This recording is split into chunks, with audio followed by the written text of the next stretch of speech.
મિત્રો, વાર્તાનો આ પહેલો ભાગ અત્યંત રોમાંચક અને ગંભીર છે. રાકેશના મનમાં ભરેલો આક્રોશ હવે શબ્દો બનીને બહાર આવી રહ્યો છે. તેના આ શબ્દો અંજલિના કાનમાં ગરમ શીશાની જેમ ઉતરી રહ્યા હતા. રાકેશ બારી પાસેથી હટીને ધીમા ડગલે અંજલિની એકદમ નજીક આવ્યો અને તેની આંખોમાં આંખ પરોવીને ઊભો રહ્યો. તેણે આગળ વધતા કહ્યું કે અંજલિ, તને તો એમ જ હતું ને કે ઓફિસના કામના બહાને હું જ્યારે મોડો ઘરે આવું છું ત્યારે મને તારી ગેરહાજરીની ખબર નથી પડતી. પણ તારી એ મોટી ભૂલ હતી. તે દિવસો દરમિયાન જ્યારે હું ઘરની બહાર હોઉં ત્યારે તારા મોબાઈલ પર આવતા અજાણ્યા નંબરોના મેસેજ અને તારી છુપી મુલાકાતો બધું જ મારી નજરમાં હતું. અંજલિનો ચહેરો ફીકો પડી ગયો હતો અને તેના મનમાં ડરની એક લહેર દોડી રહી હતી. રાકેશનો અવાજ હવે વધુ ઘેરો અને ધારદાર બની રહ્યો હતો. તેણે કહ્યું કે પ્રેમમાં વિશ્વાસ હોવો જોઈએ એ વાત સાચી, પણ જ્યારે એ વિશ્વાસનો દુરુપયોગ થાય ત્યારે માણસ પથ્થર બની જતો હોય છે. મેં તને દરેક આઝાદી આપી હતી કારણ કે મને તારા પર અતૂટ ભરોસો હતો, પણ તે એ આઝાદીનો ઉપયોગ તારા મોજશોખ અને કોઈ અજાણ્યા વ્યક્તિ સાથે રાતભર રખડવા માટે કર્યો. મને તો એ વિચારીને નવાઈ લાગે છે કે એક જ છત નીચે રહેવા છતાં તે આટલા સમય સુધી આટલું મોટું જૂઠ કેવી રીતે ચલાવી રાખ્યું. રાકેશનો ગુસ્સો હવે તેની સીમા ઓળંગી રહ્યો હતો. તેણે ઘરના મુખ્ય દરવાજા પાસે જઈને કડી લગાવી દીધી, જેથી અંજલિ અત્યારે બહાર ન જઈ શકે. તેણે કહ્યું કે તું જ્યારે રાત્રે છુપી રીતે ઘરની પાછળના દરવાજેથી નીકળીને પેલી કાળી ગાડીમાં બેસતી હતી ત્યારે મને લાગતું હતું કે કદાચ મારી જોવામાં ભૂલ હશે, પરંતુ સતત 10 દિવસ સુધી મેં તારો પીછો કર્યો અને જે સત્ય સામે આવ્યું તેણે મને અંદરથી તોડી નાખ્યો છે. તારા ચહેરા પરની આ માસુમિયત પાછળ આટલી મોટી ચાલાકી છુપાયેલી હશે એની મેં ક્યારેય કલ્પના પણ નહોતી કરી. અંજલિના પગ ધ્રુજવા લાગ્યા હતા અને તે સોફાના છેડે ટેકો લઈને ઊભી ગઈ. રાકેશે તેની સામે જોઈને કટાક્ષમાં કહ્યું કે હવે તારા મૌનનો અર્થ હું બરાબર સમજું છું. તારી પાસે તારી આ કરતૂતોનો કોઈ જવાબ નથી કે પછી તું હવે નવું કોઈ જૂઠું બોલવાની તૈયારી કરી રહી છે. મેં જે કંઈ પણ જોયું છે અને સાંભળ્યું છે એ પછી તારા પર ફરીથી વિશ્વાસ કરવો મારા માટે અશક્ય છે. તારા દરેક પગલાંની વિગત મારી પાસે પુરાવા સાથે છે, એટલે હવે મહેરબાની કરીને તારી નિર્દોષતા સાબિત કરવાનો ખોટો પ્રયાસ ના કરીશ. વાતાવરણમાં પ્રસરેલી એ સ્તબ્ધતા હવે અસહ્ય બની રહી હતી. રાકેશે ટેબલ પર પડેલા એક કવર તરફ ઇશારો કરતા કહ્યું કે આમાં તારા તે રહસ્યમય ચિત્રો સાથેના ફોટા અને બધી જ વિગતો છે જે તું દુનિયામાંથી છુપાવવા માંગતી હતી. તે મને અને મારા પરિવારને જે દગો આપ્યો છે તેની કિંમત હવે તારે ચૂકવવી જ પડશે. અંજલિની આંખોમાં આંસુ હતા, પણ રાકેશના મનમાં તેના પ્રત્યે હવે કોઈ દયા નહોતી. તેને માત્ર એ વાતનું દુઃખ હતું કે જે સ્ત્રીને તેણે પોતાનું સર્વસ્વ માન્યું હતું તેણે જ તેની પીઠ પાછળ ખંજર ભોંક્યું હતું.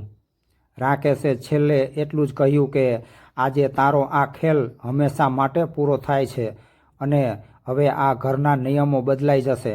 રાકેશના શબ્દો હવામાં વીંજાયા અને અંજલિ સ્તબ્ધ બનીને તેને જોઈ રહી. તેના હોઠ કાંપતા હતા, પણ રાકેશના ચહેરા પરની સખ્તાઈ જોઈને તેની બોલવાની હિંમત નહોતી ચાલતી. રાકેશે આગળ વધતા કહ્યું કે શું તને એમ લાગતું હતું કે તારા મોંઘા કપડાં અને સુગંધિત અત્તર પાછળ તારા પાપ છુપાઈ જશે? પરંતુ સત્યની સુગંધ કંઈક અલગ જ હોય છે. તે રાત્રે જ્યારે તે મને કહ્યું હતું કે તારી સહેલીની તબિયત ખરાબ છે અને તારે તેની પાસે જવું પડશે, ત્યારે મેં તને ખુશીથી જવા દીધી હતી, પણ તે જ રાત્રે જ્યારે મેં તારા મોબાઈલનું લોકેશન ચેક કર્યું ત્યારે તું કોઈ હોસ્પિટલમાં નહીં પણ શહેરની બહારના એક ફાર્મ હાઉસ પર હતી. રાકેશનો અવાજ હવે ઘોઘરો થઈ ગયો હતો અને તેના મનનો સંતાપ બહાર આવી રહ્યો હતો. તેણે કહ્યું કે વિશ્વાસ એક કાચ જેવો હોય છે, જે એકવાર તૂટી જાય છે ને પછી ગમે તેટલા પ્રયત્નો કરો છતાં પણ તે પહેલાં જેવો નથી થઈ શકતો. તે માત્ર મને જ નહીં પણ આપણા પવિત્ર અગ્નિની સાક્ષીએ લીધેલા 7 ફેરાને પણ અપમાનિત કર્યા છે. રાકેશ અંજલિની સાવ નજીક જઈને ઊભો રહ્યો અને તેના કાનમાં ધીમેથી પણ મક્કમતાથી બોલ્યો કે જે ગાડીમાં તું બેસીને જતી હતી ને એ જ ગાડીનો નંબર અને એ ગાડી ચલાવનાર વ્યક્તિ કોણ છે એ પણ મને ખબર છે. તું જેને તારો અંગત મિત્ર ગણાવે છે ને તેની સાથે તારા સંબંધોની હદ તે વટાવી દીધી છે. જ્યારે હું ઓફિસમાં રાતભર જાગીને આપણા ભવિષ્ય માટે મહેનત કરતો હતો ત્યારે તું મારા જ પૈસાથી બીજા સાથે મોજશોખ કરતી હતી. અંજલિની આંખોમાંથી હવે પસ્તાવાના આંસુ વહી રહ્યા હતા, પરંતુ રાકેશને એ આંસુમાં હવે કોઈ સચ્ચાઈ દેખાતી નહોતી. તેણે ધિક્કાર સાથે કહ્યું કે સ્ત્રીની ચાલાકી જ્યારે પકડાઈ જાય છે ને ત્યારે આંસુ એ તેનું છેલ્લું હથિયાર હોય છે. પરંતુ આજે તારું આ હથિયાર પણ કામ નહીં આવે. મેં હવે નક્કી કરી લીધું છે કે હવે આ છેતરપિંડી સાથે મારે એક ક્ષણ પણ નથી જીવવું. રાકેશે સોફા પર પડેલી પોતાની બેગ ઉઠાવી અને અંજલિ તરફ જોઈને કહ્યું કે સંબંધોમાં જ્યારે પ્રામાણિકતા ખતમ થઈ જાય છે ને ત્યારે તે સંબંધ એક મરેલા શરીર જેવો બની જાય છે, જેમાંથી માત્ર દુર્ગંધ જ આવે છે. તે મને જે માનસિક પીડા આપી છે ને તેનો બદલો તો સમય જ લેશે. પરંતુ હાલ પૂરતું તારે સમજી લેવું જોઈએ કે તારો આ ખેલ હવે ખતમ થઈ ગયો છે. તારી ગેરહાજરીમાં જે શૂન્યાવકાશ હતો તે હવે મેં સત્યથી ભરી દીધો છે. હવે તું ભલે ગમે તેટલી સ્પષ્ટતા કરે કે કોઈના સોગંદ ખાય, છતાં પણ મારા હૃદયમાં તારા માટે જે જગ્યા હતી તે હવે કાયમને માટે પથ્થર બની ગઈ છે. રાકેશના આક્રોશ સામે અંજલિ પાસે હવે મૌન સિવાય બીજો કોઈ રસ્તો બચ્યો નહોતો અને ઓરડામાં માત્ર ઘડિયાળના કાંટાનો અવાજ જ સંભળાતો હતો, જે બદલાતા સમયની સાક્ષી પૂરી રહ્યો હતો. અંજલિના કપાળ પર બાજેલા પરસેવાના ટીપાં તેની ગભરામણની સાક્ષી પૂરી રહ્યા હતા અને તેની બોલવાની શક્તિ જાણે હણાઈ ગઈ હતી. રાકેશની નજર દિવાલ પર ટકેલી ઘડિયાળના કાંટા પર ગઈ, જે ટક ટક અવાજ સાથે વીતી રહેલા સમયનો અહેસાસ કરાવી રહ્યા હતા. રાકેશે અત્યંત ઠંડા કલેજે કહ્યું કે સમય કેવી રીતે વિચિત્ર રમત રમે છે તે જોયું અને ગઈકાલ સુધી આ ઘરની જે ગરિમા હતી તે આજ તે તારા હાથે જ ધૂળમાં મેળવી દીધી છે. મેં તને આ ઘરની લક્ષ્મી માનીને પૂજી હતી અને તારા દરેક સુખનું ધ્યાન રાખ્યું હતું, પણ તારા મનમાં કંઈક અલગ જ ચાલી રહ્યું હતું, જેનો મને અંદાજ સુધા નહોતો. જ્યારે માણસ પોતાની મર્યાદા અને સંસ્કાર ભૂલીને અંધકારના રસ્તે નીકળી જાય છે ત્યારે તેની વાપસી અશક્ય બની જતી હોય છે. અને મારે હવે તારી સાથે આ ઘરની પવિત્રતાને વધુ ખરડાવવી નથી. જે સ્ત્રી પોતાના પતિના વિશ્વાસની રક્ષા ન કરી શકે તેની સાથે સંસાર ચલાવવો એ આત્માને છેતરવા જેવું જ કામ છે. રાકેશનો હાથ કબાટ તરફ ગયો અને તેણે એક જાડી ફાઇલ બહાર કાઢી, જે તેણે ટેબલ પર જેટલા જોરથી પછાડી કે આખા હોલમાં તેનો પડઘો પડ્યો. તેણે ફાઇલ તરફ ઇશારો કરતાં કહ્યું કે આમાં તારી દરેક રાતની મુસાફરીના પુરાવા છે અને તે કયા સમયે કોની સાથે વાત કરી અને કયા સ્થળે મુલાકાતો કરી તે બધું જ લેખિતમાં અને તસવીરો સાથે હાજર છે. તારા ચહેરા પર છવાયેલી આ લાચારી હવે કોઈ કામની નથી, કારણ કે સત્યના પુરાવા ક્યારેય ખોટા નથી પડતા. હવે તારી પાસે માત્ર બે જ વિકલ્પ બાકી રહ્યા છે.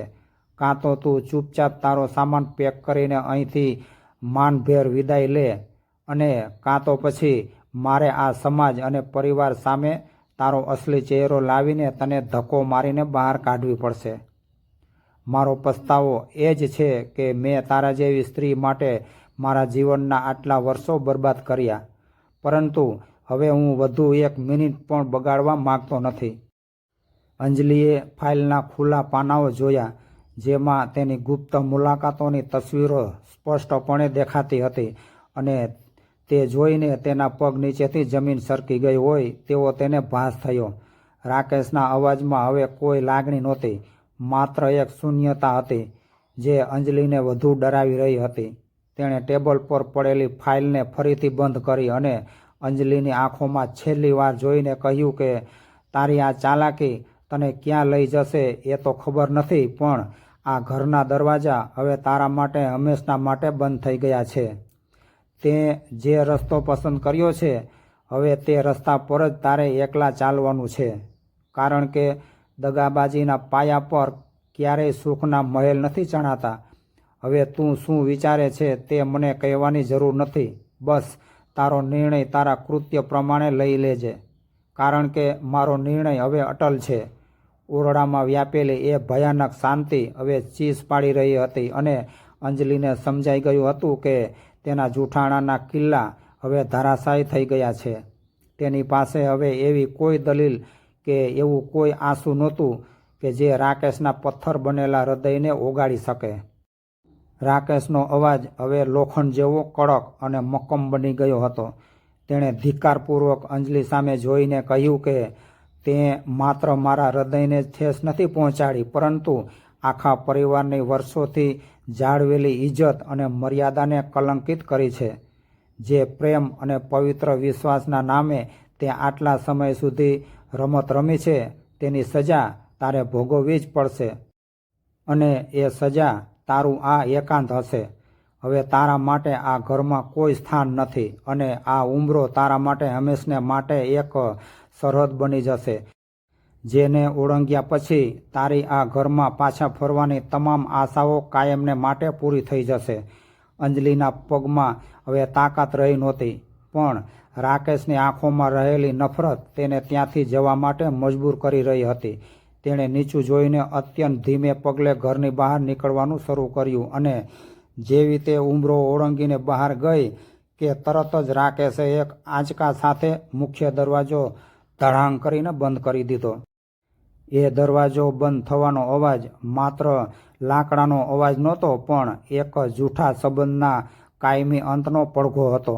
અંજલિ બહાર અંધકારમાં વિલીન થઈ ગઈ અને રાકેશ ફરીથી એ જ બારી પાસે જઈને ઊભો રહ્યો જ્યાંથી આ બધી શરૂઆત થઈ હતી. હવે તેના મન પર વર્ષોથી જળવાયેલો પેલો વહેમ અને શંકાનો ભારેખમ ભાર ઉતરી ગયો હતો અને તેને એક વિચિત્ર હળવાશનો અનુભવ થઈ રહ્યો હતો. બહાર આકાશમાં ગડગડાટ સાથે મુશળધાર વરસાદ શરૂ થયો હતો. વરસાદના એ ટીપાં જાણે રાકેશના જીવનમાંથી પેલા જૂઠાણા અને ગંદી યાદોને ધોઈ નાખવા માગતા હોય તેમ પૃથ્વી પર પડતા હતા. તે ભીની માટીની સુગંધમાં હવે એક નવી આશા મહેકી રહી હતી. રાકેશે બારીમાંથી આવતી ઠંડી હવાનો એક ઊંડો શ્વાસ લીધો અને પોતાના મનને શાંત કર્યું. અંતે સત્યનો ભવ્ય વિજય થયો હતો અને ચાલાકીનો કારમો પરાજય થયો હતો. રાકેશે પાછળ વળીને પોતાના ખાલી ઘર સામે જોયું, જે હવે જૂઠાણાથી મુક્ત હતું. તેણે મક્કમતાથી પોતાની આંખો લૂછી અને અંધકારને પાછળ છોડીને એક નવી સવાર અને એક નવી શરૂઆત તરફ ડગ માંડવાનું નક્કી કર્યું. તેના ચહેરા પર હવે પસ્તાવો નહીં, પણ એક આત્મસન્માનની ચમક હતી, જે સાબિત કરતી હતી કે છેતરાયા પછી પણ તે હાર્યો નહોતો, પણ એક નવું જીવન જીવવા માટે તૈયાર હતો. મિત્રો, જો તમને આ વાર્તા ગમી હોય અને આવી જ બીજી દમદાર અને સામાજિક સંદેશ આપતી શોર્ટ ફિલ્મો જોવા માંગતા હોવ તો અમારી ચેનલને અત્યારે જ સબસ્ક્રાઈબ કરો અને બેલ આઇકન દબાવવાનું ભૂલતા નહીં, જેથી કરીને દરેક નવા વિડીયોની અપડેટ તમને સમયસર મળતી રહે. આભાર. જય શ્રી કૃષ્ણ.